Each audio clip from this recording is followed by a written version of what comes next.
नमस्कार. आज आपल्याला परमात्म्याचं स्वरूप पाहायचं आहे. प्रत्यक्ष परमात्म्याच्या जे गुण आहेत किंवा विशेषण आहेत त्या विशेषणांचा अभ्यास करायचा आहे.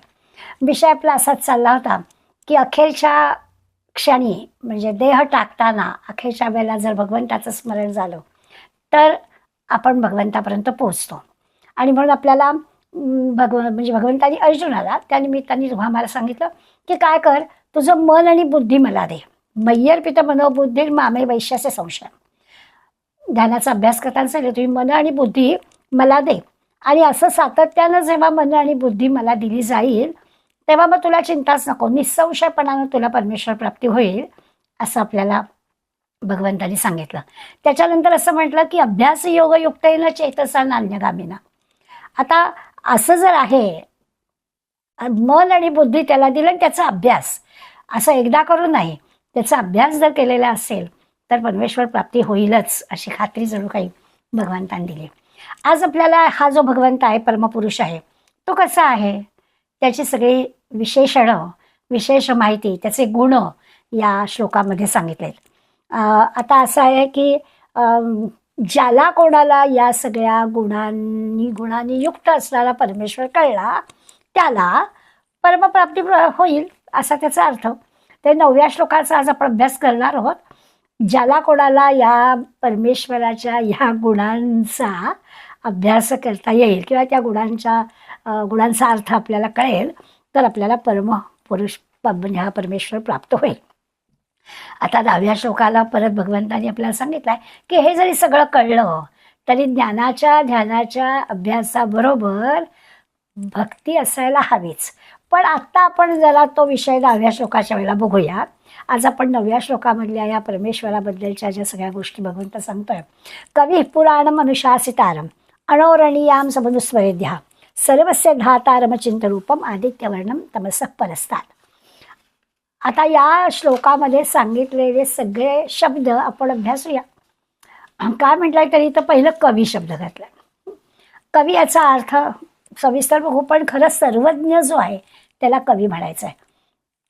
नुसतं आता आपण कवी म्हणतो मराठीमध्ये, ज्याला कवी म्हणतो की चारोळी केली तरी त्याला कवीच म्हणतो, परंतु तसं नाही. आता आपण सविस्तर त्याचा अर्थ पाहिला की आपल्याला भगवंताला कवी म्हणायचं नेमकं म्हणजे काय ते कळेल.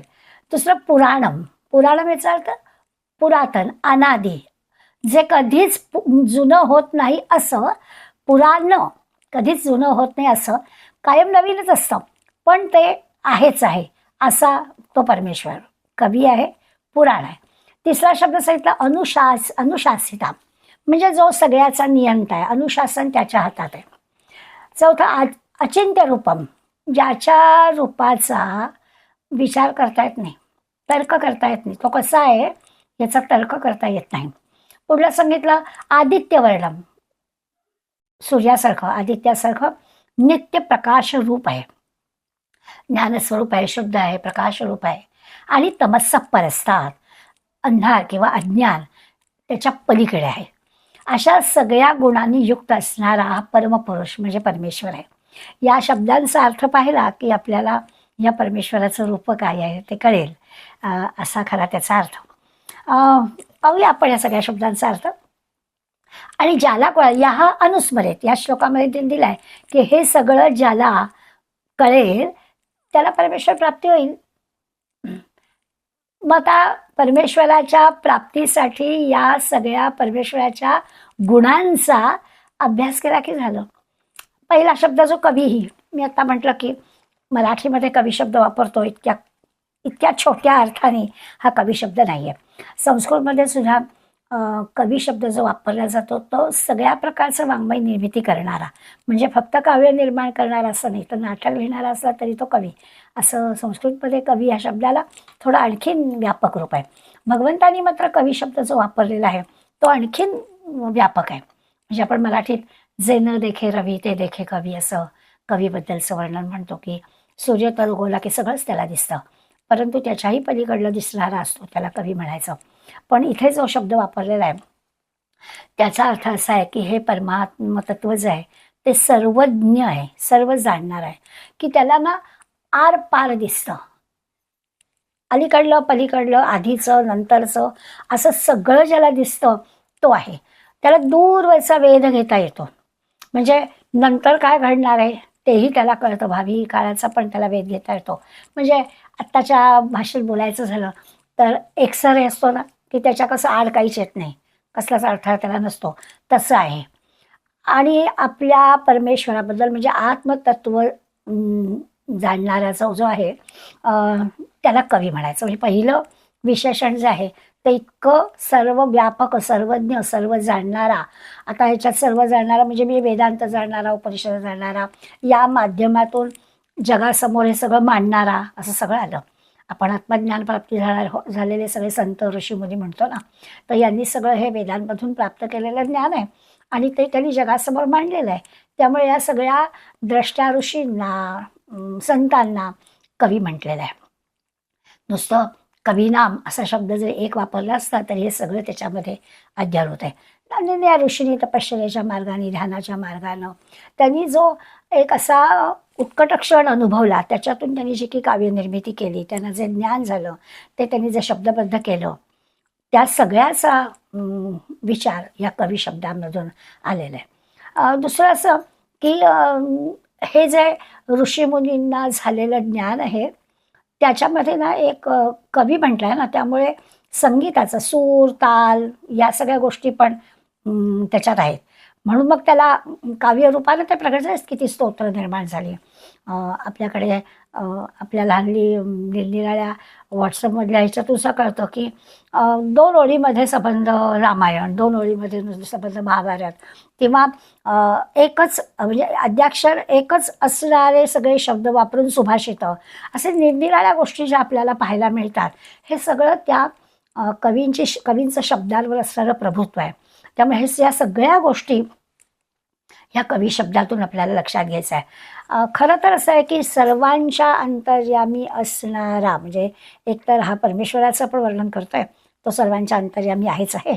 त्यामुळे सर्वांच्या अंतर्यामी राहून सर्वांच्या सगळ्या अनुभवांना प्रकाशित करणारा, कारण शब्दबद्ध पण त्याला करायचं आहे. म्हणजे तो सगळ्यांच्या अंतर्यामी असणाऱ्या परमेश्वराला जाणतोय, आपल्या पण अंतर्यामी असणाऱ्या परमेश्वराला जाणतोय, आणि हे सगळं तो शब्दबद्ध करू शकतोय, अशाला कवी म्हटलंय. अशा कर्माला चालना देणारा जो आहे तो सर्वज्ञ, आत्मतत्व जाणणारा परमेश्वर आहे. आता वाचता वाचता आपल्याला असं वाटतं की म्हणजे परमेश्वर जाणणार याचे गुण आहेत, काय परमेश्वराचे गुण आहेत. भगवंतानी अर्जुनाला सांगताना म्हटलं की तुला परम पुरुष कोणता, तो सांगतो की जो कवीम आहे. आता ह्या कवींचा विचार जर आपण करतो त्या एकेका शब्दाचा, तेव्हा आपल्याला असं वाटतं की आत्मतत्व जाणणाऱ्या माणसाचे पण हेच गुण असले पाहिजेत. आता अर्थातच की परमेश्वर जर सगळीकडे आहे तर तुमच्या आमच्या अंतरंगात असणारा जसा परमेश्वर, तो परमेश्वर त्या ऋषींच्या माध्यमातून व्यक्त झाला, एवढाच त्याचा अर्थ. त्यामुळे हे गुण परमेश्वराचे आहेत असं म्हणता म्हणता आपल्या असं लक्षात येईल की हे गुण आत्मतत्व जाणणाऱ्याचे पण आहेत. म्हणून ऋषीमुनी शब्दबद्ध करतात आपला अनुभव. तुमच्या आमच्यामध्ये असणारा परमेश्वर त्यांना कळतो आणि त्या परमेश्वराचं वर्णन ते शब्दामध्ये करतात, त्यांच्या तपश्चर्याच्या, ध्यानाच्या, त्यांना त्या वेळामध्ये जे की स्फुरण झालेलं असेल त्यानुसार. तर याचा अर्थ असा आहे की आत्मज्ञानी माणसाला परमेश्वराचं स्वरूप कळतं. आता त्याला हे कळतं आहे आणि तोच आहे, कारण त्याला परमेश्वर कळत आहे म्हणजे द्वैत येईल ना, तर तसं नाही.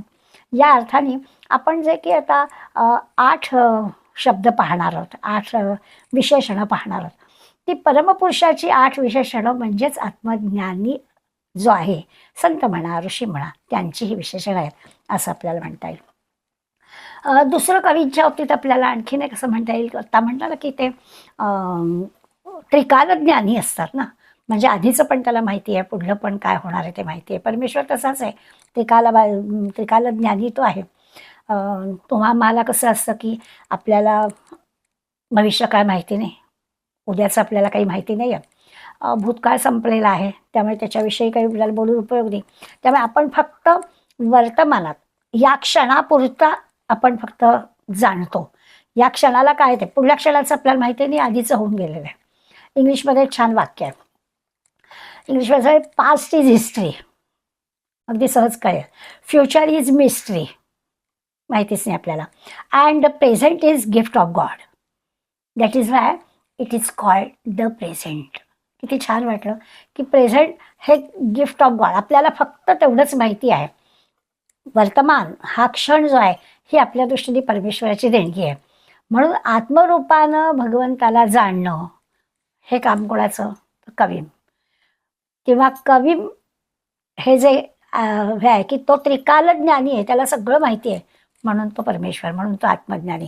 तुम्ही आम्ही सामान्य फक्त द प्रेझेंट ह्या क्षणाचं काय तेच आपल्याला कळतं. आणि त्रिकाल जाणणारा जो आहे तो परमेश्वर आहे. त्याला आधीच माहिती आहे, नंतरच माहिती आहे. द्रष्टे पण त्याला म्हणतो तसं माहिती आहे. असा या कवी शब्दाच्या मागे सगळा विचार आपल्याला करता येईल. किती आपण मराठीमध्ये या शब्दाला इतकं खाली आणून ठेवलं आहे. आणि भगवंतानी गीतेमध्ये कवीम पुराण मनुष्यासितारम या श्लोकामधला कवी शब्द वापरल्यावर आपल्याला इतका त्याच्यामध्ये व्यापक अर्थ असेल याचं हे लक्षात आलं नाही. पण आत्मज्ञान प्राप्त होण्यासाठी बरं पहिला नंबर आहे या गुणाचा की ह्याला त्रिकाल ज्ञान असणारं पाहिजे. काय घडणार आहे किंवा काय घडून गेला यासंबंधी पूर्ण माहिती असणारा असा हा परमेश्वर आहे, आत्मज्ञानी आहे. दुसरा शब्द आहे पुराणम. पुराणम म्हणजे पुरातन, कधीच जे जुनं होत नाही. मगाशी आपण म्हटलं की जे सत्य आहे, जे योग्य आहे, जे कायम टिकणारं आहे आणि ताजं आहे, शाश्वत आहे, नित्य नूतन असणारं आहे, असं जे आहे त्याला पुराण असं म्हणायचं. आता याच्यामुळेच या भगवंतामुळे परमेश्वरामुळेच विश्वाची निर्मिती झाली. त्यामुळे हे जे काही परमात्मतत्व म्हणा, आत्मतत्व म्हणा, परमेश्वर म्हणा हे आहे. मग आता याचा आपण पुराण या दृष्टीने अर्थ कसा लावायचा? तर या सगळ्या विश्वनिर्मिती त्यांनी केली, तर या विश्वनिर्मितीच्या पूर्वी पण तो होता. या सगळ्या विश्वाचा समजा काय नाश झाला, लय झाला, तरी देखील तो असणारच आहे. अशा अर्थाने पुराण असं त्याला म्हणतं की परमेश्वर आहेच आहे, त्यांनीच हे सगळं निर्माण केलं आणि हे नाहीसं झालं तरी तो असणारच आहे. असं हे पुराण किंवा पुरातन असं ज्याचं स्वरूप आहे तो परमेश्वर, तो आत्मज्ञानी, तो परमात्मा, तो परमपुरुष. आता कायम टिकणारं म्हटलंय, कधीही नाहीसं न होणारं म्हटलंय. पंचभौतिक ह्या ज्या सभोवताली असतं ना आपलं हे पंचभौतिक शरीर म्हणूया, शरीराच्या बाबतीत म्हटलं की आपल्याला त्याचा लगेच उलगडा होतो. तर हे जे पंचभौतिक शरीर आहे हे नाशवंत आहे, हे काही टिकणार नाही, आपल्याला सगळ्यांना माहिती आहे. मग आता हे जे नाशवंत आहे ते नाहीसं होणार आहे, विघटन होणार आहे, पण त्यातला जो परमेश्वराचा अंश आहे तो काही नाश होत नाही. म्हणजे देहाचा नाश होणार आहे, पंचभौतिक शरीराचा नाश होणार आहे, परंतु त्यातल्या या परमेश्वर तत्वाचा, या आत्मतत्वाचा काही नाश होणार नाही. मग आत असणारे हे जे आत्मरूप आहे ते जर काही, तर ते कसं आहे, ते पुरातन. मग ते या शरीर निर्मितीपूर्वी पण होतं, शरीराचा नाश झाला तरीही ते असणारच आहे, म्हणून त्याला पुराण असा शब्द वापरला. पुरातन, कधीही जुनं होणार नाही, कधीही नाहीसं होणार नाही. या शरीरात पण ते आहेच.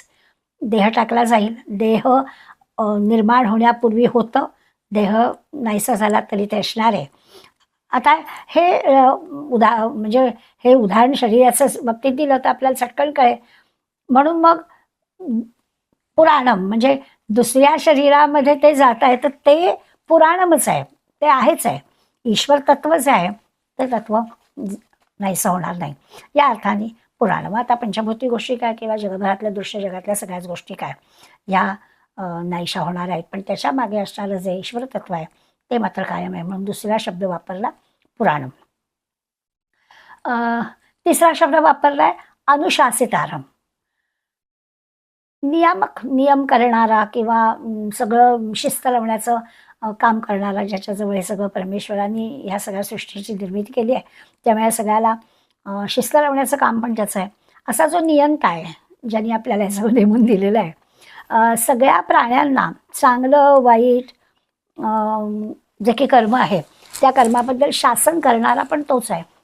परमेश्वरच हे सगळं निर्माणही तो करतो आहे, त्या सगळ्यांना ह्या पद्धतीने चांगल्या वाईट कर्माचं जे फळ आहे ते पण देणार आहे. काही इच्छा वासनांना बळी पडून आपण नियम मोडतो. आता त्या नियम मोडले की त्यासाठी पण त्या मोडलेल्या नियमांमुळे जे काही आपल्या कर्माचं फळ मिळाले ते पण देणारा. त्यामुळे आपल्या कर्माचं फळ देणारा म्हणून तो अनुशासित आराम आहे. तो अनुशासक आहे. तो योग्य ते आपल्या कर्माचं फळ आपल्याला देणार आहे. अशा त्या परमेश्वराला ओळखायला पाहिजे की आपण कर्म करून टाकतो आणि आपल्याला काय त्या तात्पुरता का होईना आपल्याला त्या कर्माचा काय फायदा मिळाला की आपण खुश. तर असं नाही.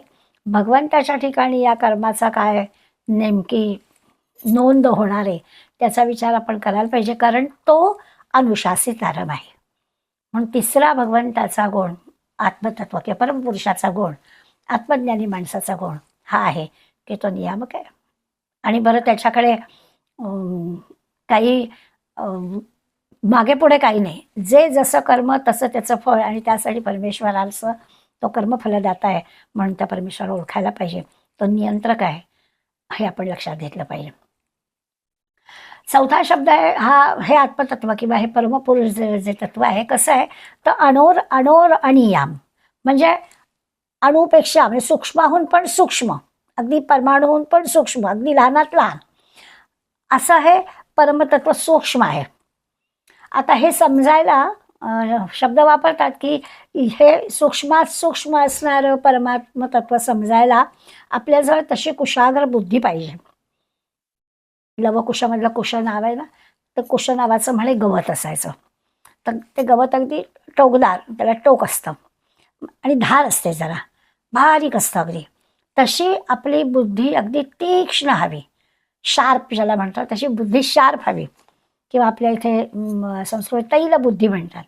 अशी तैलबुद्धी असणार की शार्प बुद्धी असणार यांनाच हे सूक्ष्मात सूक्ष्म असणारं परमतत्व काय आहे ते कळेल. तैलबुद्धी म्हणजे तेलाचा थेंब म्हणे पाण्यावर टाकला की तो पसरतो. तशी एखाद्या विषयाचा आवाका कळण्यासाठी बुद्धीचा आवाका वाढवावा लागतो, म्हणजे मग तो विषय आपल्याला कळतो. अशी तैलबुद्धी म्हणजे जसं व्यापक विचार करण्याची शक्ती आहे अशाला हे समजेल. अणु अणियाम काय आहे की सूक्ष्मात सूक्ष्म आहे म्हणजे काय आहे हे कळेल. एकीकडे सूक्ष्मात सूक्ष्म आहे आणि व्यापक पण आहे. तर सूक्ष्म आहे आत्मतत्व. उपनिषदामध्ये एक कथा सांगतात याज्ञवल्क्य ऋषींची, की त्या याज्ञवल्क्य ऋषींना त्यांची एक शिष्या विचारते की भगवंत कुठे आहे, कुठे असतो भगवंत. तर याज्ञवल्क्य ऋषी तिला असं म्हणाले, भगवंत कुठे असतो ते क्षणभर जरा बाजूला ठेवूया, सांगीन तुला नंतर. तू कुठे आहेस? ते म्हणाले, गुरुदेव मी आपल्या आश्रमात आहे. तर म्हणाले, वा बरोबर आहे, मग आश्रम कुठे आहे?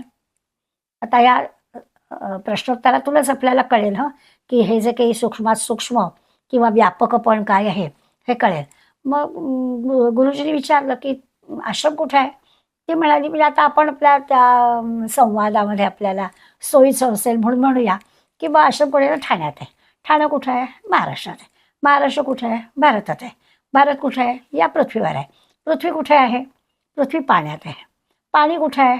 तेजात आहे. तेज कुठे आहे? वायूत आहे. वायू कुठे आहे? आकाशात आहे. आणि मग पुढे वर्णन थांबतं. का थांबतं? तर पुढे काही बोलताच येत नाही, कारण माणसाचं मन आणि बुद्धी त्याची केवळ कल्पना, आकाश कुठे आहे तर आता कल्पनाच करू शकतो, ह्याच्या पुढे काही सांगता येणार नाहीये, दाखवता येणार नाहीये. केवळ ते तो जो काही तो विस्तार आहे, ह्याच्यापेक्षा पुढे काय, ह्याच्यापेक्षा पुढे काय, तर हे कल्पनेने सांगायची गोष्ट आहे, एवढाच विस्तार आहे. मग एकीकडे सांगितलं सूक्ष्मात सूक्ष्म आणि एकीकडे सांगितलं हे व्यापक आहे. त्यामुळे तो सगळीकडे आहे असं सांगण्यासाठी अणोरणीयाम. सूक्ष्मात सूक्ष्म आहे आणि व्यापक पण आहे, सगळीकडेच आहे, सगळ्यात भरलेला आहे. आता त्याला आधार देणारा परमात्मा त्याहून सूक्ष्म, सूक्ष्मातिसूक्ष्म असा आहे. म्हणजे हा परमात्मा ज्ञानेंद्रियांच्या कर्मेंद्रियांचा काही विषय नाही. ज्ञानेंद्रियांनी समजेल का, कर्मेंद्रियांनी समजेल का, तर नाही. हे सगळे इंद्रियांची शक्ती त्याच्यापुढे कमी पडते.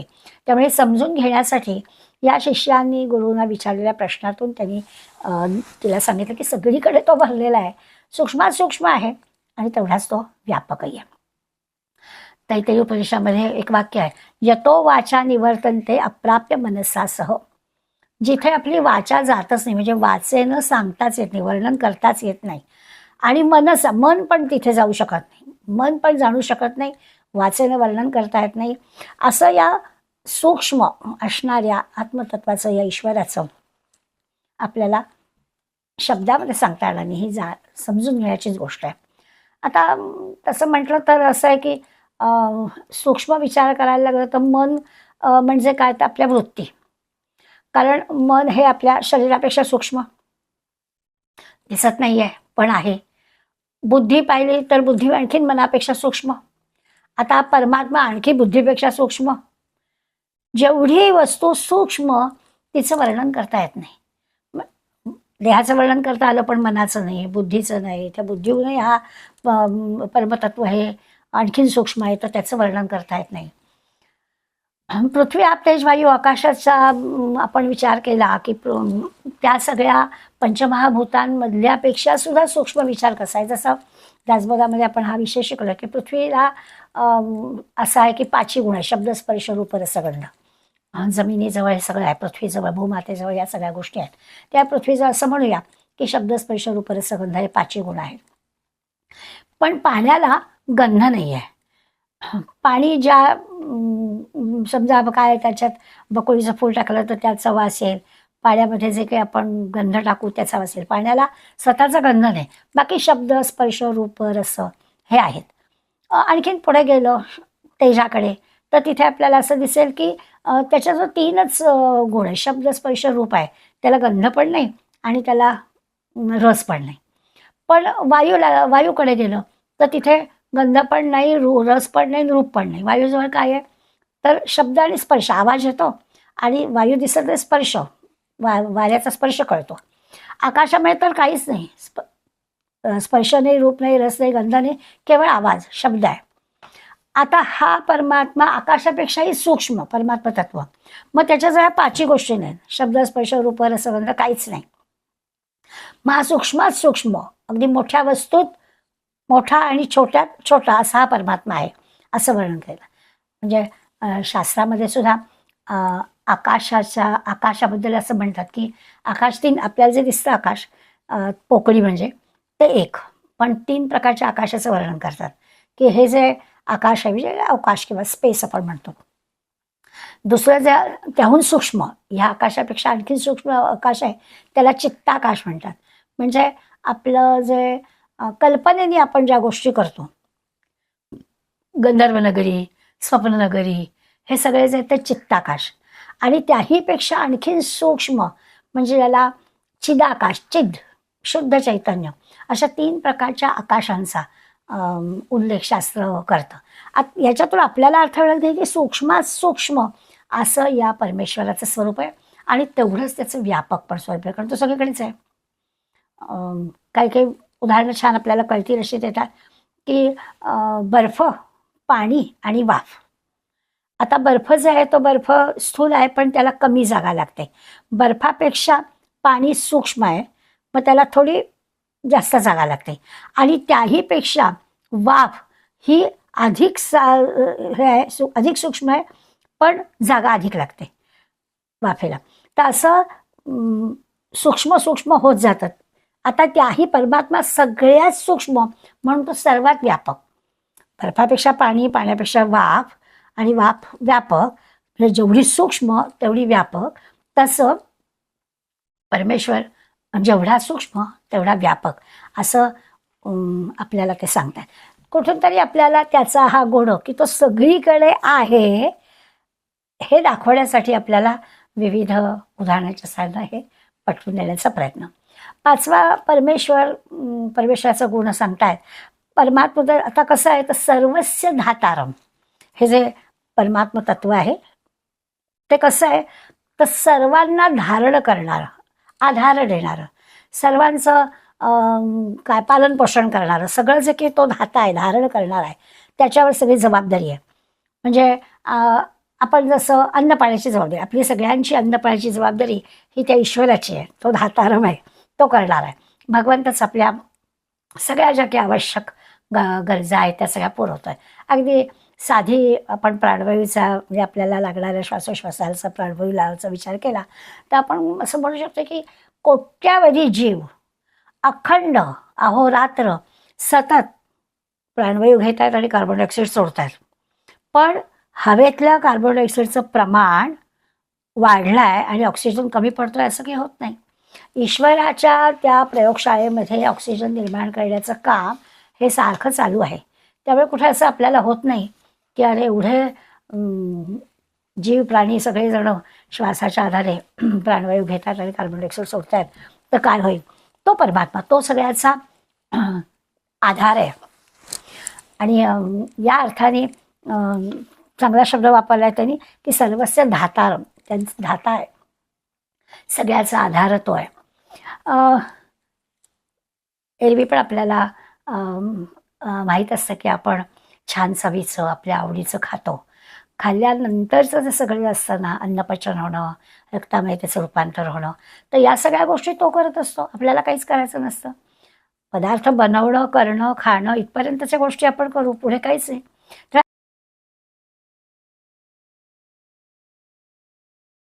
आहेत त्या केल्या करत असतं असं लक्षात येईल. सगळं म्हणजे शेतामध्ये वस्तू तयार करण्यापासून सगळ्या तुमचं आमचंच कशाला सगळ्या सजीवांची व्यवस्था सुद्धा तो करतो. तो धातारम आहे. त्यामुळे असं नाही होत की शेतकरी चिमण्यांसाठी शेती करतोय असं नाही होत, पण तरी चिमण्यांची व्यवस्था भगवंत करतो. काही ना काही ते जिथे चोच आहे तिथे चारा आहे असं म्हणतात. तसं सगळ्या जीवांची सगळी गरज ही भगवंत पूर्ण करतो. म्हणून त्याला धातारम असं म्हटलेलं आहे. मराठे काकांच्या पुस्तकामध्ये एक गोष्ट दिली आहे. गोष्ट सांगितली ना की मुद्दा आपल्याला चांगला कळतो. आता हा सगळ्यांचा धातारम आहे, आधार आहे परमेश्वर आपला.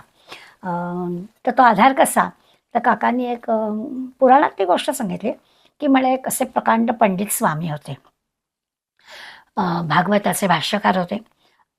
पण त्यांच्या चरित्रामध्ये उल्लेख असा सापडतो की अगदी लहान वयामध्ये ते अत्यंत अल्पबुद्धीचे होते. ज्याला रिटायर्डेड चाइल्ड म्हणतो तसे होते, अल्पबुद्धीचे होते. पण मग असा बदल कसा झाला. पंगुम लंगायते गिरीम असं आपण वाचतो ना की पांगळा माणूस भगवंतानी जर कृपा केली तर पांगळा माणूसचा पर्वत चढून जाईल. तर असं घडलं तर, आणि भगवंत हे करतो कारण भगवंत सगळ्यांचा आधार आहे. तर मग असं झालं की पूर्वीच्या काळी काय असायचं, राजे लोक असायचे ते प्रजाजनांचं आपल्या सगळं व्यवस्थित चाललंय ना ते बघायला पोशाख बदलून आपल्या राजधानीच्या शहरात किंवा आपल्या राज्यामध्ये फेरी मारायचे. आत्तासारखं नव्हतं. मागे पुढे गाड्यांचा लवाजमा आणि सुरक्षिततेसाठी सगळ्या योजना आणि त्याच्यातून मंडळी जाणार असं त्यावेळी नव्हतं. तर म्हणे एकदा राजा आणि प्रधान दोघंजण असं गावामध्ये सगळं ठीकठाक चाललंय ना ते पाहण्यासाठी वेश बदलून गेले होते. तेवढ्यामध्ये असं झालं की समोरून एक मुलगा येत होता आणि जरा दिसत होता वेगळं. आणि गंमत अशी होती की त्याच्या हातामध्ये एक भांडं होतं. ते भांडं तेलाने भरलेलं होतं आणि त्याच्या पायथड जे पायात घालायचे जे काय मोजे किंवा मोजळ्या ज्या होत्या ते त्याच्या हातात होत्या आणि त्याच्यात पण तेल होतं. तर यांना लक्षात आलं की हा काय वेडेपणा आहे. म्हणजे एक तर ते तेल त्या मोजांमुळे ते मोजळ्या पण वाया गेल्या आणि ते तेल त्याच्यात घेऊन तेलही वाया गेलं. हा काय प्रकार आहे. त्यामुळे त्यांनी त्याला हटकलं आणि मग हे काय आहे. तर आता त्या बुद्धीने अल्पच असणारा तो मुलगा होता. तो म्हणाला की हो मला तेल आणायला मी गेलो होतो पण भांडं पुरलं नाही, मग मी माझं दुसरं काही नव्हतं. आता याला कसं समजावं की अरे हा वेडेपणा तू केलास, याच्यातून काहीच नाही, तेलही वाया गेलं आणि हे पण वाया गेलं. पण लक्षात आलं की या मुलाला सांगण्यात काही उपयोग नाही आहे. मग त्यांनी काही फार लक्ष दिलं नाही. तो त्याच्या मार्गाने निघून गेला. हे दोघं जण पुढे निघाले. पण विचार करता करता राजा प्रधानाला असं म्हणाला की काय रे म्हणाले, पंगुल लंगायते गिरी आपण म्हणतो, देवाने ठरवलं तर असं होऊ शकतं. या मुलाला शहाणपण येऊ शकेल का रे देवाने ठरवलं तर. तर प्रधानजी म्हणाले हो का नाही येणार, होय त्याला पण येईल की. आता राजापुढे काय बोलणार, लगेच होच म्हणायला पाहिजे. पण भगवंतानी ठरवलं तर काही होतं, असं झालं. तर दोघांनी मागे फिरले आणि त्या मुलाच्या मागे गेले. आणि त्यांनी पाहिलं मुलाचं घर कुठे आहे ते. आणि त्या दिवशी परत आल्यावर दुसऱ्या दिवशी नोकरांना पाठवलं आणि आई-वडिलांना त्या मुलाच्या बोलावून घेतलं. आई-वडील आले आणि सगळी चौकशी केल्यावर आई-वडिलांनी सांगितलं, की "हो, असं-असं आहे. आमचा एकुलता एक मुलगा आहे. आम्ही फार तसं म्हटलं तर दुःखी आहोत. कारण हा मुलगा बुद्धीने असा अल्पबुद्धी आहे. याचं कसं होणार याची आम्हाला काळजी आहे." आता राजाच्या डोक्यात विषय होता, की भगवंतानी ठरवलं तर काय वाटेल ते होतं. तर म्हणाले, "ह्याला देवाचं नाव घ्यायला लावूया." तर लगेच त्याचे आई-वडील म्हणाले, "हो, ते मात्र तो अगदी मनापासून घेतो." बस एवढ्या एक गोष्टीने राजा म्हणाला, की "आपण असं करूया, की आपल्या इथे एक शिवमंदिर आहे. उद्यापासून याला मंदिरामध्ये पाठवा आणि त्याला पूजा करू दे आणि मंदिरामध्ये झाडलोट करू दे, पूजा करू दे आणि ओम नमः शिवायचा जप त्याला करू दे. त्याची सगळी व्यवस्था आम्ही करू. त्याला जेवण-खाण, त्याची राहण-सहणची सगळी व्यवस्था तुमचीसुद्धा आम्ही करू." आई-वडिलांना खरंच मनापासून आनंद झाला, की ज्याची मोठी आपल्याला चिंता वाटली होती, ते कामच आपलं झालं. आणि दुसऱ्या दिवसापासून तो मुलगा जायला लागला. असं देऊळ वगैरे झाडायचं, झाडाला पाणी घालायचं, पूजा करायची आणि छानपैकी ओम नमः शिवायचा जप करत बसायचं. दुपारच्या वेळामध्ये कोणी आलं आणि तिथे काही कीर्तन प्रवचन झाली, तर ती श्रवण करायची. असा त्याचा छान वेळ जायला लागला आणि भले अल्पबुद्धीचा असू दे, पण या शंकराच्या मंदिरामध्ये त्याचा दिवस सकाळपासून संध्याकाळपर्यंत चांगला जायला लागला. आई-वडिलांची पण चिंता दूर झाली. अनेक दिवस असं झालं. एक दिवस हा मुलगा शंकराच्या गाभाऱ्यामध्ये जप करत बसलेला असताना एक छोटीशी घटना घडली. घडलं असं, की त्या देवळामध्ये ती हंडी लावलेली होती. त्या हंडीमध्ये एका चिमणीने घरटं केलं होतं आणि त्या घरट्यामधलं एक अगदी छोटंसं पिल्लू खाली पडलं. या मुलाच्या समोरच ते पडलं आणि तोंड आपलं आव असलेलं, ना त्याला उडता येत होतं. इतकं लहान होतं, की त्याला उडून पण जाता येत नव्हतं आणि त्याला ओरडता पण येत नव्हतं. आणि आता उडूनही जात नाहीये, ओरडतही नाहीये. ह्या पोराने त्याच्याकडे पाहिलं. त्याच्या लक्षात असं आलं, की "अरे बापरे! आता ह्या पिल्लाचं काय होणार?" असा विचार मनात येतोय. तेवढ्यामध्ये काय घडलं, की 2 माशा उडत-उडत तिथे आल्या आणि ते पिल्लू असं तोंड आ करून पडलेलं होतं. त्याला काहीच हालचाल करता येत नव्हती. त्या उघडलेल्या तोंडामुळे त्या 2 माशा पटकन पडल्या आणि त्यांनी तोंड मिटलं.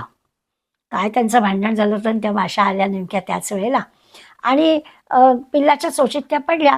पिल्लाने ते चटकन तोंड मिटली. जणू काही त्या पिल्लाची त्या एका वेळच्या भूक पण भागली.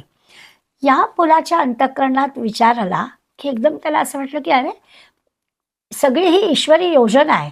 ते पिल्लू बिचारं पडलं काय, पण त्याचा जीव वाचवलं जर ईश्वराने ठरवलेलं असेल, तर ते कसं वाचेल असं होतं. आणि याच्या जीवनामध्ये इतका आमूलाग्र बदल झाला. पुढे तो मोठा विद्वान झाला. निरनिराळ्या अशा ग्रंथांचा त्याने अभ्यास केला. मोठा भाष्यकार झाला. कथा सुरू करण्यापूर्वी आपण असं म्हटलं, की एक स्वामी होते, प्रकांड पंडित होते, भागवताचे भाष्यकार होते. त्यांची पूर्वाश्रमीतली गोष्ट काय आहे तर ही अशी होती. त्यामुळे भगवंतानी जर का आपल्याला प्रत्येक गोष्टीला आधार लागतो. हा आधार जर चांगला मिळाला, तर आपल्याकडून चांगलं काम होऊ शकतं. परमेश्वराचा आधार मिळाला, तर आणखीन काय पाहिजे? अ, आता हा सगळ्याचा आधार आणखीन एक गोष्ट आहे की आधार कशाला लागतो? एखादी चल गोष्ट म्हणजे हलणारी गोष्ट आहे ना, हलणारी, फिरणारी, बदलणारी, त्या गोष्टीला स्थिर आधार लागतो. म्हणजे आता समजा आपण मुलं भोवरा खेळतात. त्या भोवऱ्याचं उदाहरण घेतलं, तर भोवरा असा गलगल फिरताना आपल्याला दिसतो. पण त्याला जमिनीचा स्थिर आधार लागतो किंवा अगदी हातावर सुद्धा असं तळहातावर भोवरा फिरवतात, तर तो तळहाताचा स्थिर आधार लागतो. फिरणाऱ्या, चल असणाऱ्या गोष्टीला, गलगल फिरणाऱ्या गोष्टीला स्थिर गोष्टीचा आधार लागतो. आता आपल्या लक्षात येईल, की आपलं येणं आणि जाणं, आपण हा देह घेऊन आलो, जाणार आहोत. हे आपलं जे येणं आणि जाणं आहे त्याला स्थिर असणाऱ्या ईश्वराचा आधार लागतो.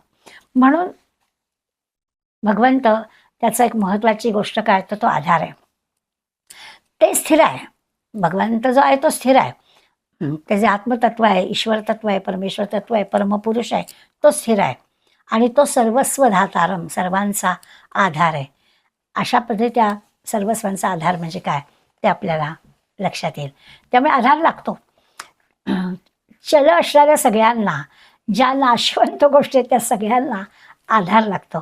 त्या आधाराशिवाय म्हणजे आधार कोणाचा, तर भगवंताचा आधार लागतो, परमेश्वराचा आधार लागतो, ते धातार. नंतरचा शब्द आहे अचिंत्य रूपम. अचिंत्य रूपम म्हणजे याच्याबद्दलचं विचार करता येत नाही. भगवंत हा कसा आहे त्याचा तर्क करता येत नाही. असं असेल का, तसं असेल का, असं नाही म्हणता येत. कसं आहे की आपल्याला एखाद्या गोष्टीचं आपण जर चिंतन करतो त्याला काहीतरी नाम असतं, रूप असतं, गुण असतात.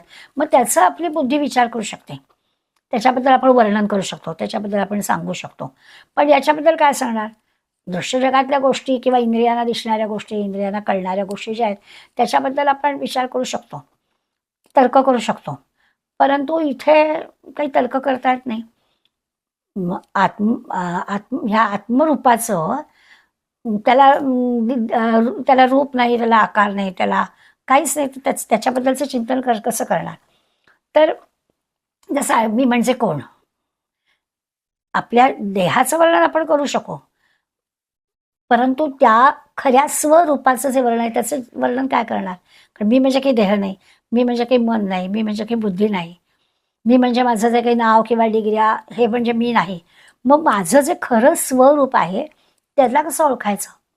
तर त्याला ओळखायचं ते जे परमेश्वर तत्व किंवा ते जे स्वरूप आहे त्याचं अचिंत्य, त्याचा तर्क करता येत नाही. ते फक्त समजण्याचीच गोष्ट आहे की माझं खरं स्वरूप काय आहे. हा जो सगळीकडे चराचरात भरलेला परमेश्वर आहे त्याचं खरं स्वरूप काय आहे. बुद्धीनं नाही, मनानं नाही, कुठल्याच गोष्टीनं तो कळणार नाही. परंतु तो कसा आहे याच्यासाठी शब्द वापरला अचिंत्य रूपम. भगवंताच्या रूपाचा विचार करता येणार, कारण त्याचं रूप नाहीच. तसं आपल्यामध्ये असणारं जे आत्मतत्व आहे, ते जे चैतन्य आहे त्याच्याबद्दल काय तर्क काय करणार, त्याच्याबद्दल विचार काय करणार? तर त्याचं खरं स्वरूप काय आहे ते जाणणं. शेवटचा शब्द आहे आदित्य वर्णम. आता आदित्य वर्ण म्हणजे खरं तर आदित्य म्हणजे सूर्य किरणांप्रमाणे. कसं तर नित्य प्रकाशमान असणारं. सूर्य जसा प्रकाशमान आहे तो नित्य नाही आहे, नित्यच आहे, आपल्याला 12-12 तासाचा दिसतो. परंतु हा मात्र आत्मस्वरूपाचा बद्दल आहे, तो मात्र नित्य ज्ञानस्वरूप असणार आहे. सूर्यासारखा तेजस्वी आहे, सूर्यकिरणांप्रमाणे नित्य प्रकाशमान असणारा असा आहे. पुन्हा तो असा आहे ना, सूर्यासारखा स्वयंप्रकाशी आहे. सूर्याचा हा स्वयंप्रकाश आहे तसं आहे. या प्रकाशामध्ये म्हणजे या आत्मज्ञानाच्या प्रकाशामध्ये, परमेश्वराच्या या प्रकाशामध्ये हे सगळं विश्व प्रकाशमान होताना दिसतं आपल्याला. असं आहे की एरवी सूर्याचा प्रकाश असला तरी आपल्या दृष्टीमध्ये पण प्रकाश लागतो तर वस्तू आपल्याला दिसते. नाहीतर उजेड आहे. आपला नेहमीचा अनुभव आहे की अगदी दिवसा आपण रस्त्यावरून जातो आहे, छान सूर्यप्रकाश पडलेला आहे, उजेड आहे, दिसलं नाही असं काही नाही आहे. पण समोरून येणाऱ्या व्यक्तीला जर आपण ओळखलं नाही, आपण ओळख दर्शवलीच नाही, तर ती व्यक्ती जवळ म्हणजे काय, तेव्हा आपण उत्तर काय देतो? माझं लक्ष नव्हतं. तर प्रकाश असला, डोळे उघडे असले तरी आणखीन एक लक्ष नावाची गोष्ट आपल्याला लागते. ती काय आहे? ते म्हणजे हे आत्मतत्व आहे, ते म्हणजे चैतन्य आहे. आपलं ते चैतन्य त्या दृष्टीमध्ये असेल तर त्या समोरच्या व्यक्तीशी आपला जो काही ओळख आहे ती आपल्याला दर्शवता येईल. नाही तर उजेड आहे, पण नुसता उजेड भागणार नाही. तर त्या म्हणजे ती वस्तू प्रकाशमान होईल, परंतु आपल्या डोळ्यांमधली जी दृष्टी आहे ती पण तिथे असायला हवी, तर ती वस्तू आपल्याला दिसेल, नाही तर ती वस्तू दिसणार नाही. आता एरवीसुद्धा आपल्याला घराघरांमध्ये अनुभव असतातच, समोर वस्तू असते. आपण सांगतो कपाट उघडलं ना दुसऱ्या खणात उजव्या हाताला, पण मिळत नाही. हा आपला रोजचा अनुभव असतोच. असो तर ते वस्तू तिथे असणं, उजेड असणं, पण न दिसणं, त्याच्यासाठी आणखीन एक जी तिसरी गोष्ट हवी असते ती जी लक्ष म्हणजे ईश्वर तत्व किंवा तो जो चैतन्य किंवा आत्म्याचा प्रकाश आहे तो असायला लागतो. आणि आपल्या आतलं हे जे परमेश्वराचं तत्व आहे तो खरा चैतन्याचा प्रकाश आहे. तो जर नसेल तर आपली इंद्रिय काहीच करणार नाही. किती आपण मन, बुद्धी, इंद्रिय यांच्याद्वारा हे सगळं जे काही दृश्य जग, सगळे विषय वस्तू सगळे जरी पाहत असलो तरी त्यांना प्रकाशित करण्यासाठी आपलं आतलं चैतन्य असायलाच हवं. त्याशिवाय काही त्यांची ओळख आपल्याला पटणार नाही. समोर असल्या वस्तू तरी कशा काय कळणार. त्या प्रकाशमान जरी असल्या तरी देखील तो स्वयंप्रकाशी असणारा आतला परमेश्वर जेव्हा असेल, चैतन्य जेव्हा असेल तेव्हाच ते आपल्याला दिसेल. म्हणून त्याचा हा महत्त्वाचा गुण आहे आदित्यवर्णम. ज्ञानस्वरूप असणारं, नित्य असणारं, शुद्ध सूर्यकिरणांसारखं असं तेज. आणि तमसहा परस्तात. आता तमसहा परस्तात म्हणजे तमस म्हणजे अंधार. या अंधाराच्या, अंधार म्हणजे अज्ञान, अज्ञानरूपी अंधार, अज्ञानाच्या पलीकडे असणारं ते आत्मतत्व आहे. तमसहा अंधाराच्या किंवा अज्ञानाच्या पलीकडे असणार आहे. म्हणजे काय तर हे जे आता चैतन्य, परमात्मा तत्व, ईश्वर, परमपुरुष जे काही आपण म्हणतोय, याला काही असा आकार नाही आहे. त्याला येणं नाही, त्याला जाणं नाही. त्याला जन्ममृत्यूने आपण सुरुवातीलाच पाहिलं की ह्या सृष्टी निर्मितीच्या आधी पण होता, नंतर पण तो असणार आहे. असा तो स्वयंभू आहे, सर्वव्यापक आहे. आपण त्याविना रीता ठाव नाही. कुठे नाहीच ते, तो नाही असं जागाच नाही असं वर्णन त्याचं करतात. पुन्हा तो सगळ्यांना पाहू शकतो. पुरुष सूक्तामध्ये त्याचं वर्णन केलं आहे. सभूमी विश्वतो कृत्वा प्रतिष्ठत दशांगुलम. काय वर्णन केलं आहे की ही जी सगळी चर अचर सगळं तो व्यापून राहिलेला आहे आणि तरी देखील तो दशांगुळ उरला आहे. त्यामुळे तो आहेच आहे सगळीकडे, त्याच्याशिवाय वस्तूच नाही आहे. अवघात तोच भरलेला आहे जिकडे तिकडे, असं आहे सर्वत्र. तो आणि तोच आहे. मग असं आहे तर त्या परमात्म तत्वामुळेच ह्या सगळ्या विश्वाचे एकूण सगळे व्यापार चाललेले आहेत. विश्वाचा चालक, विश्वाचा मालक, विश्वाचा आधार सगळा काय आहे तो तोच आहे. तुकाराम महाराजांनी म्हणजे नेहमी आपण निर्वाळ देतो की झाडाचं पानसुद्धा त्याच्या परवानगीशिवाय हलत नाही, त्याच्या सत्तेनं सगळं चालतं. तर तसंच आहे, ह्या विश्वाची निर्मिती करणं, तिचं पालनपोषण करणं, सगळं जे काय आहे ते भगवंताची क्रीडा आहे. भगवंत हे सगळं करत असतो आणि त्याला समजून घ्यायला, कारण त्याच्याजवळ या सगळ्या गोष्टी आहेत. ज्या 8 शब्दांचा आपण अर्थ पाहिला त्या सगळ्या गोष्टी त्या भगवंताजवळ आहेत, म्हणून हे सगळं करतोय. आता हे ज्याला कळलं, कविम पुराण मनुशासितार मनोरणीयाम संस्मृद्या, आणि या सगळ्या गोष्टी ज्याला कळली आहे त्याला पुढला शब्द त्यांनी वापरला ते तो महत्त्वाचा आहे. आणि त्याचा आपण पुढल्या श्लोकाशी हे लावणार आहोत की ह्या अनुस्मरेत, जो या परमात्म्याचं चिंतन करतो, म्हणजे या 8 गोष्टी ज्याला कळलेल्या आहेत आणि करतो, तो परमात्म्याला प्राप्त होतो. मग हे ज्याला कळलेलं आहे तो परमात्म्याला प्राप्त होतोय ह्या अनुस्मरेत. आणि तो म्हणजे ज्याला हे सगळं कळलेलं आहे तो, आपण असं म्हणूया की जो याचं सगळ्यांचं निरंतर स्मरण करतोय, म्हणजे या परमतत्वाला समजून घेतोय. परमतत्व ज्याला प्राप्त झालेलं आहे, आत्मज्ञानी आहे, संत आहे, ऋषी आहे, द्रष्टा आहे, जे काही त्याला प्रयाणकाले मनसा चलेन भक्त्या युक्तो योग बलेन चैव भ्रुवोर्मध्ये प्राणमावेक्ष सम्यक सतम परम पुरुष उपैति दिव्यम. पुढल्या श्लोकामध्ये त्यांनी असं म्हटलं की प्रयाणकाले म्हणजे अखेरच्या अंतकाळामध्ये अचलेन मनसा, अगदी अचल निश्चल मनाने, अगदी अखेरच्या क्षणाला देह टाकताना निश्चल मनानं, आता मन ज्यालाही चलबिचल नाही आहे, जो स्मरण करतो सहा तो भक्तीनं युक्त असा माणूस. म्हणजे आता आधीच्या या सगळ्या 8 विशेषणांची माहिती आपण घेतली. असा हा परमपुरुष आहे, हे ज्याला कळलं आहे त्याला प्रयाणकाळी म्हणजे शेवटच्या क्षणाला, आता जर एवढं सगळं कळलं तरी सुद्धा शब्द भगवंतानी वापरलाय की सहा भक्त्या, आणि ह्याच्या जोडीला भक्तीने युक्त असा जर तो माणूस योग बलेनं, योगाच्या सामर्थ्याने भ्रुवोर्मध्ये या 2 भुवयांच्या मध्ये प्राणम या प्राणाला सम्यक म्हणजे योग्य प्रकारे स्थापन करतो. तम दिव्यम परमपुरुषम, त्या दिव्य परपुरुषाला म्हणजे त्या परमात्म्याला उपैती प्राप्त करून घेतो. म्हणजे आधीच्या 9व्या श्लोकामध्ये सांगितलेल्या 8ही गोष्टी आपण समजून घ्यायच्या, त्याच्या जोडीला भक्ती पण पाहिजे. योग मार्गानं जाताना भ्रुवोर्मध्ये प्राणमावेक्ष, इथे भ्रूमध्यामध्ये प्राणाची स्थापना केली पाहिजे. तर या परमात्म्याला आपण प्राप्त करून घेऊ शकतो. अशा 10व्या श्लोकामध्ये आपल्याला विचार करायचा आहे की एवढं सगळं कळून सुद्धा नाही, याच्यातून आत्मतत्व कळलं, चैतन्य कळलं, परमपुरुष म्हणजे काय ते कळलं, पण याच्या जोडीला पुन्हा एकदा योगाच्या आणि भक्तीच्या मार्गाने जर आपण गेलो तर अखेरच्या क्षणाला या परमात्म्याला आपण प्राप्त करून घेऊ शकू. कसं आहे परमेश्वर ते सांगून झालंय.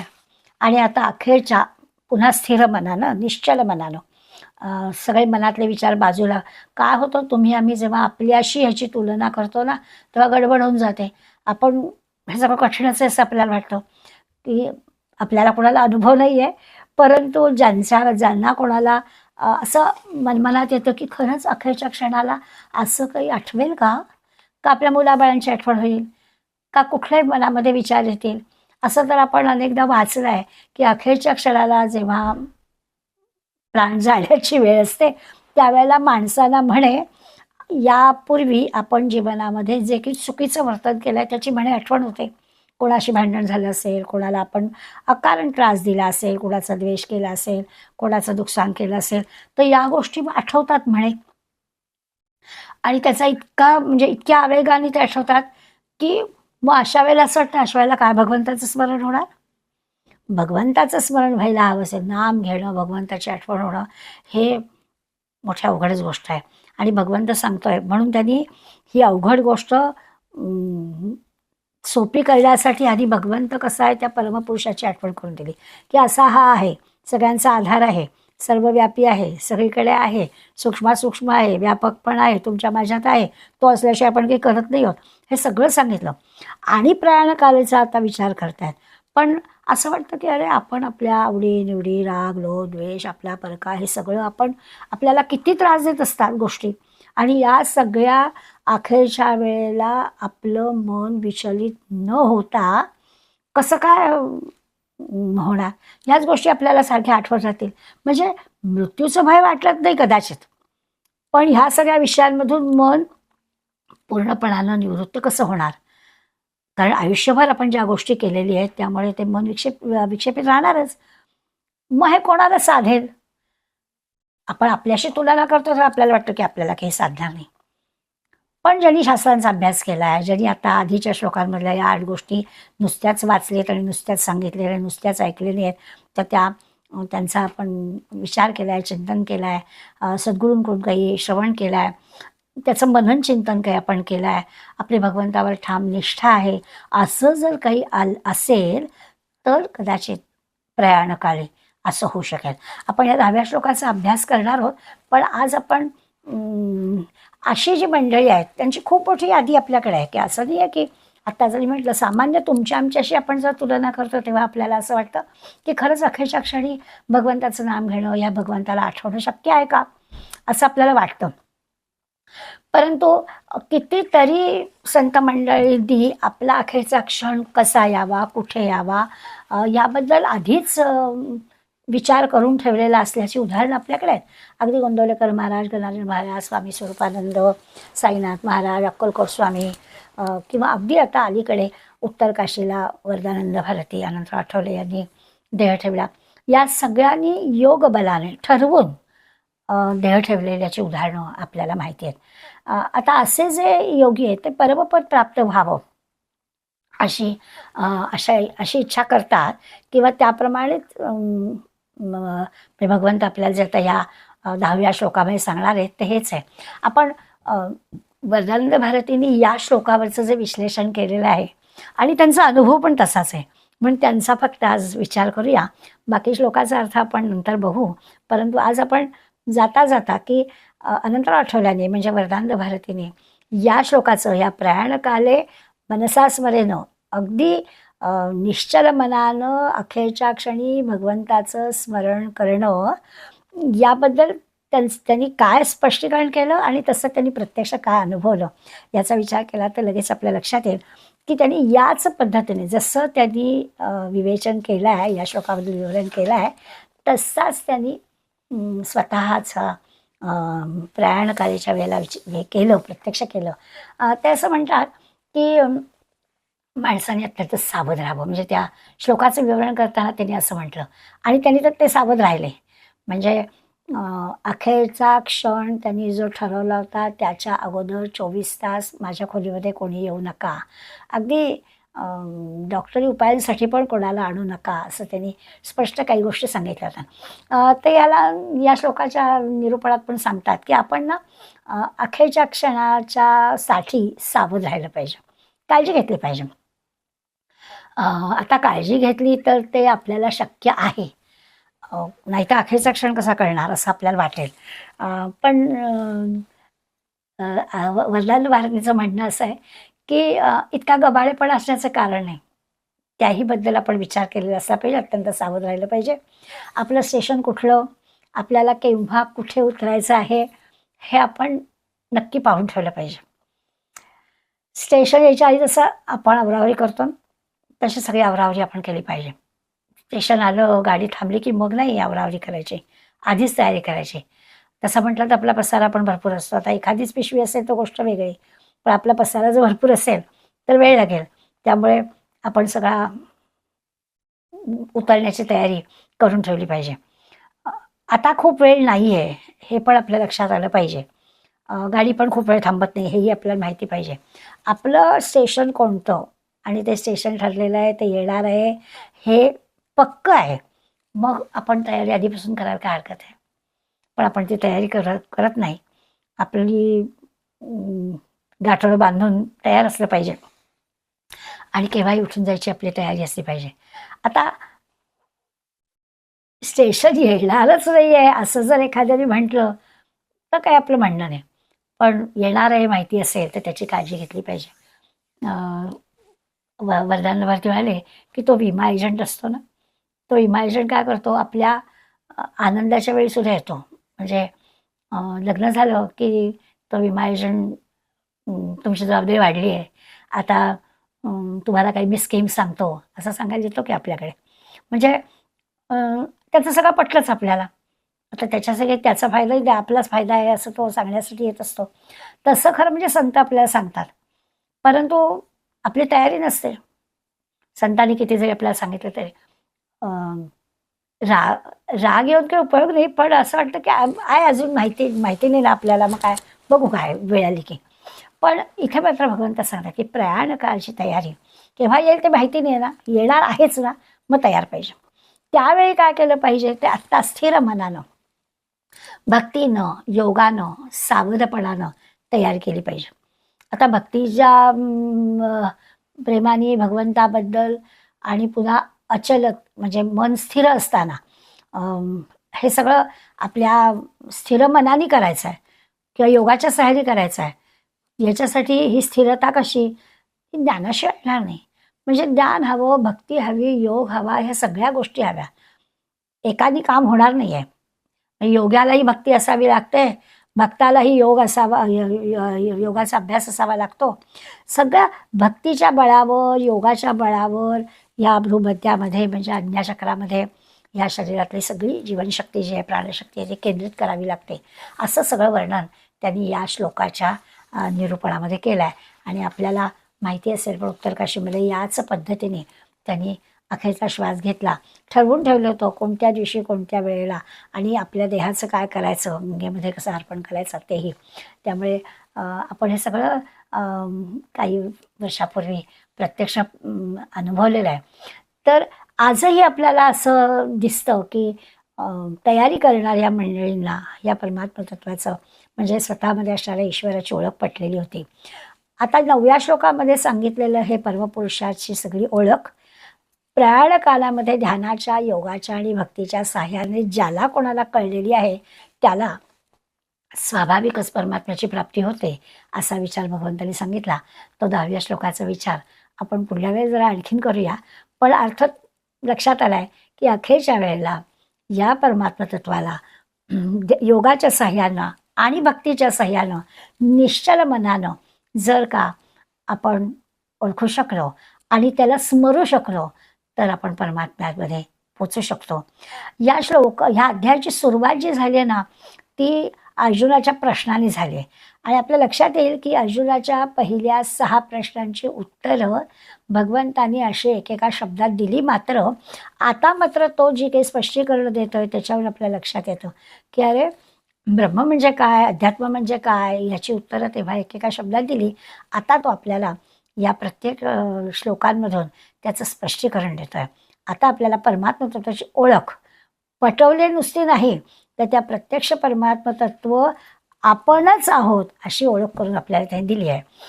आणि आता अखेरच्या क्षणी आपल्याला त्याचं स्मरण कसं व्हायला पाहिजे याची पण तयारी आपली करून घेतलेली आहे. पुढल्या वेळेला आपण 10व्या श्लोकाचा आणखीन थोडा अर्थ पाहू. आज इथेच थांबूया. धन्यवाद.